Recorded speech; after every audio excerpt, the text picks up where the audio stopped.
Good day. In my discussions with the citizens, I find that the area of most interest are the battles of Trenton and Princeton. So on Christmas Day night, we loaded the Durham boats, the barges, and so forth, and we crossed. The weather was horrendous. There was sleet, there was freezing rain, there was snow. But this worked in our favor, because the Hessians did not believe that anyone would attack under such conditions. Now, things went more slowly than I had hoped. We wanted to attack Trenton at daybreak, but that did not happen. So as we finished the crossing, the decision was to be made, is it too late? Should we turn back? But I decided that that would be a greater danger, because if we turned back and we were half crossed and then the Hessians attacked us, we'd be very vulnerable. So the attack would continue.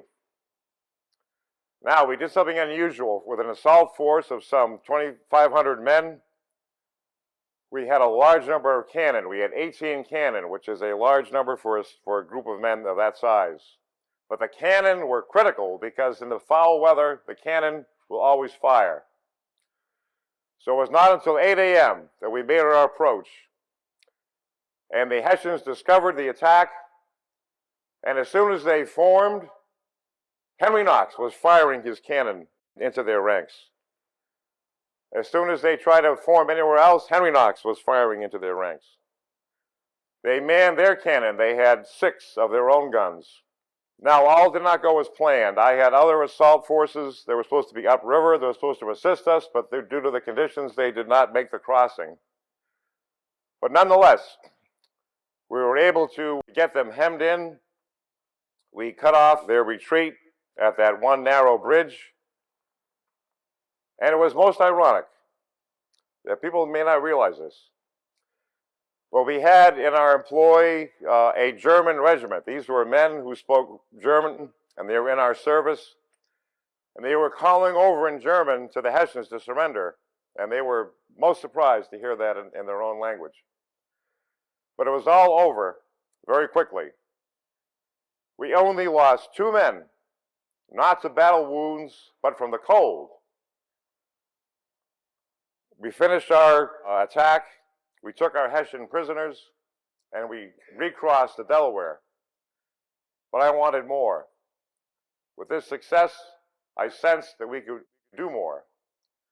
So we recrossed the Delaware, and we took up position in Trenton. We were on the other side of the Assunpink Creek. Now, all during that day, Cornwallis was furious. He had learned of our attack, and he was coming at us with great antagonism. But the weather was quite warm, so the roads were muddy. That impeded his progress. And I had men felling trees and doing other things to slow them down. They would fire on the British, and they would have to go from line of march into line of battle, and that would slow things down. So finally, it was getting very late in the afternoon that they came back to Trenton. And I must say, you cannot fault the British for their stoic bravery. They crossed that bridge. They tried to cross time after time. And with our combined cannon fire and musketry, it was to their death. So they finally relented and they gave up the attack. I learned later that Cornwallis thought he had us pinned in a position and that he was going to attack us the following day. It was then that I learned from one of my officers that there was a road unknown to the British. So we decided to take that road. And as it was in the dark of night, during the day the roads had been muddy and difficult, they were now firm and hard, and we could march with alacrity. And we even took the wagon wheels and cannon wheels and we wrapped them with rags. And we also had men working on the fires and also working with the pickaxes as if we were continuing to improve the fortifications. So when Cornwallis came in the morning, to launch his attack, there was not a Continental soldier to be found. We were on our way to Princeton. Now, it was here that advanced elements of our army came up against British forces that were actually coming to assist Cornwallis. And there was a small battle, and it looked very badly for our side.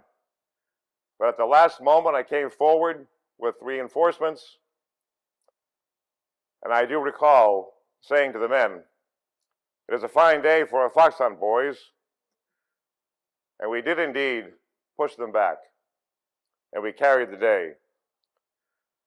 Now, these two twin victories have become known as the 10 crucial days. All seemed lost.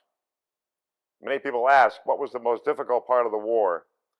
And that is when I share that time period, because the men did not want to re-enlist, and it appeared as though the war was over.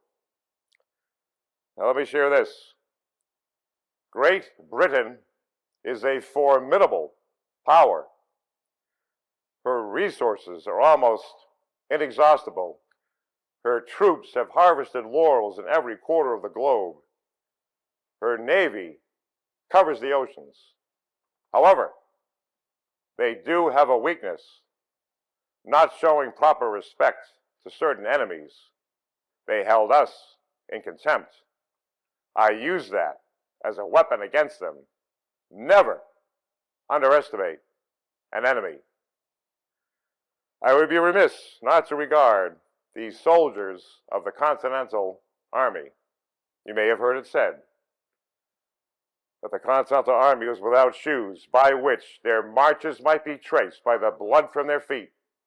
I've seen it. It is true. May we salute those gallant and persevering men who resolved to defend the rights of their invaded country so long as the war should continue. May we never forget their sacrifice. In service to their country, they have acquired to themselves immortal honor.